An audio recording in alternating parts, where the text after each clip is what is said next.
Billy Wright, the infamous leader of the Loyalist Volunteer Force, LVF, was assassinated in December 1997 while incarcerated in the Maze prison, one of the most secure prisons in Northern Ireland.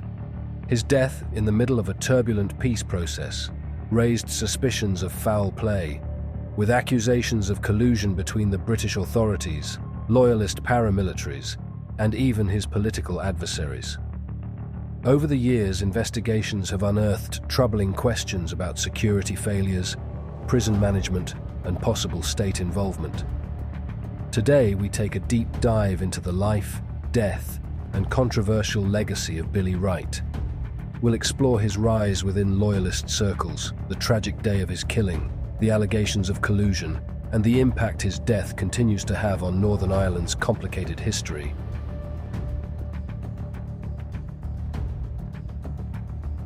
To understand the controversy surrounding Billy Wright's death, we must first explore who he was. Born in 1960, Billy Wright grew up in a staunchly unionist area of Portadown, County Armagh. As a young man, he quickly became embroiled in the Loyalist paramilitary movement, joining the UVF in the 1970s. By the 1990s, Wright had emerged as a charismatic and ruthless leader. The UVF, an organisation committed to maintaining Northern Ireland's union with Britain, was responsible for numerous attacks during the Troubles, the decades-long conflict between Republicans and Loyalists. However, Wright's rise to prominence came with his founding of the LVF in 1996, after a bitter split from the UVF. Wright was increasingly seen as a radical within the Loyalist movement. He rejected any notion of ceasefires or negotiations with the British government, particularly as the peace process gained momentum in the 1990s. While others in the UVF and UDA were willing to lay down their arms, Wright's LVF sought to continue the fight against the IRA and other Republican groups, even as political negotiations moved toward a peace settlement. He became notorious for his hardline stance, and by the late 1990s, his name was synonymous with Loyalist resistance. Wright's actions on the ground matched his rhetoric. He was involved in several high-profile attacks on Catholic civilians, perceived IRA members, and other nationalists. His ruthless strategy earned him the nickname King Rat in Loyalist circles, and many feared him as a symbol of intractable loyalism. His violent legacy, however, also meant that he made many enemies, not just within the Republican community, but within the Loyalist factions themselves.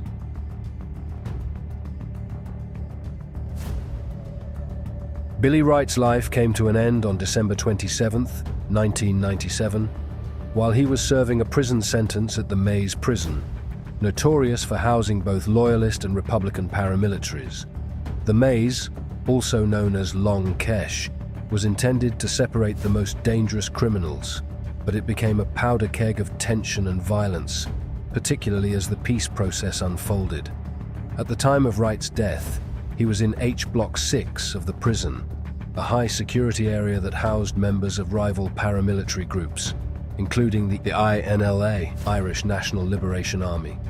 The INLA, a small but violent Republican group, had already declared its intention to kill Wright. Tensions between Wright's LVF and the INLA had been building for months, and the two groups were bitter rivals. On the morning of his death, Wright was scheduled to receive a visit, but instead of meeting with family members, he was ambushed. Armed with smuggled weapons, two INLA prisoners, McWilliams and Kennaway, opened fire on Wright as he was standing in the yard. The shooting was swift and brutal. Wright was killed instantly, and the murder sent shockwaves throughout the prison and beyond. The event was a gruesome reminder of how volatile the situation in Northern Ireland had become, even as peace talks and ceasefire agreements were in motion. However, questions immediately arose. How did the killers manage to smuggle weapons into a high-security facility? Was it simply a case of incompetence, or was there more to the story?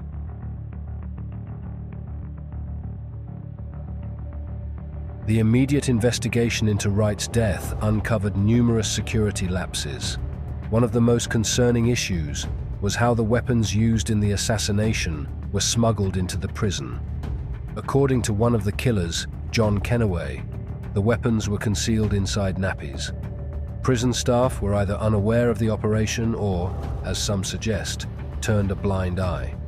Even more troubling were the revelations about the prison's internal operations.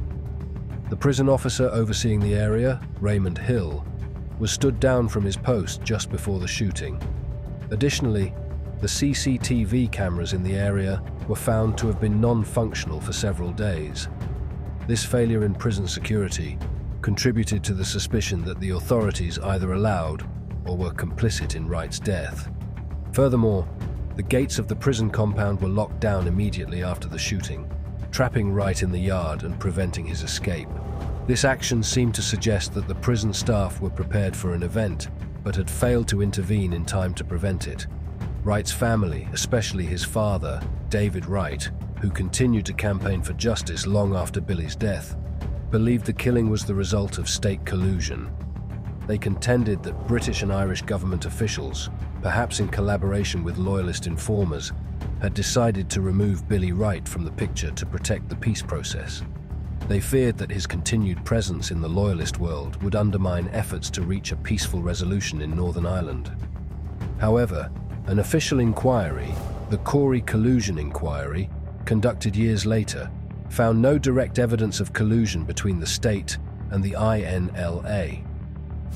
The inquiry did, however, highlight multiple failures in prison security and management that allowed the killing to happen. The inquiry's findings were met with mixed reactions, with some believing it was a whitewash and others arguing it failed to capture the full complexity of the events leading to Wright's murder.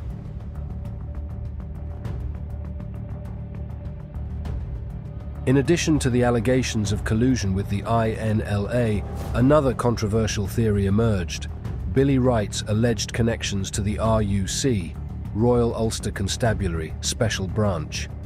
It was claimed that Wright had been working as an informant for the British police, providing intelligence on suspected IRA members and Republican activities.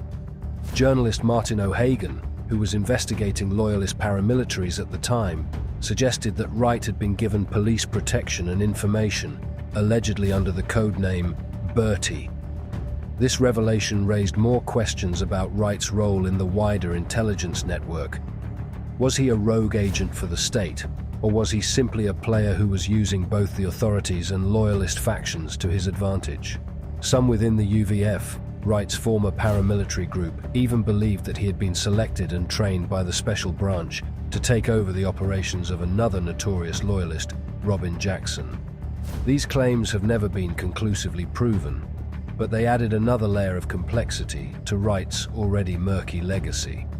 Furthermore, former UVF members like Lawrence Maguire claimed that the police provided Wright with information about Republican targets, and there were reports of him being involved in meetings with RUC officers in secret locations. All of these suspicions further fueled the theory that Wright's death was orchestrated not just by rival factions, but also with the complicity of the authorities.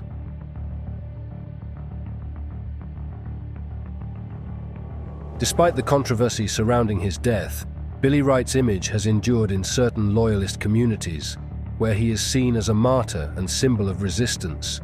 Murals of Wright can be found in Loyalist areas such as Portadown and Antrim, where he is portrayed as a heroic figure, someone who fought for the survival of the Loyalist cause, regardless of the personal cost. For some, Wright represents the uncompromising Loyalist spirit, a man who refused to bend to the pressures of the peace process or ceasefire agreements. His image became so powerful that tattoos of his likeness were inked on the bodies of his supporters, some even choosing to tattoo it on intimate parts of their bodies as a testament to their devotion. However, Wright was a deeply divisive figure. His breakaway faction, the LVF, led to tensions within the Loyalist community. Other Loyalist leaders, such as Johnny Mad Dog Adair, distanced themselves from Wright, and some Loyalists even feared that his extremist tactics would lead to the downfall of their cause. In the wake of his death, his followers quickly sought retribution. Loyalist gunmen, especially those linked to the UVF, vowed to avenge Wright's murder. launching attacks on nationalist targets in the ensuing months. This, however, only deepened the cycle of violence that had marked the Troubles for decades.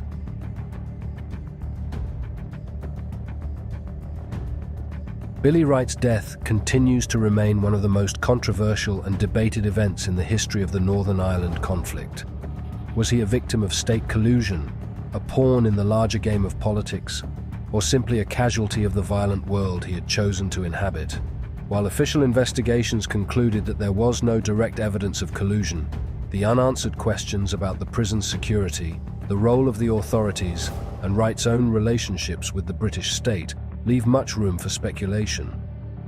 Was he simply an unfortunate victim of prison violence, or was his assassination part of a larger political strategy? What is undeniable, however, is that Billy Wright's death left a lasting legacy. His image continues to resonate within Loyalist communities, while his controversial actions and death have raised important questions about the legacy of the Troubles and the challenges of building a lasting peace in Northern Ireland.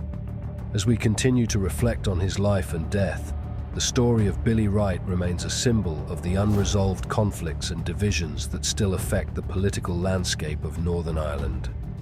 Thank you for watching this in-depth look at Billy Wright's controversial death and the far-reaching implications it has had on Northern Ireland's peace process. Don't forget to like, share, and subscribe for more documentaries on this complex chapter of history. Let us know your thoughts in the comments below. What do you think about the allegations surrounding Wright's death? Was there collusion involved? Or was it merely a tragic result of the conflict?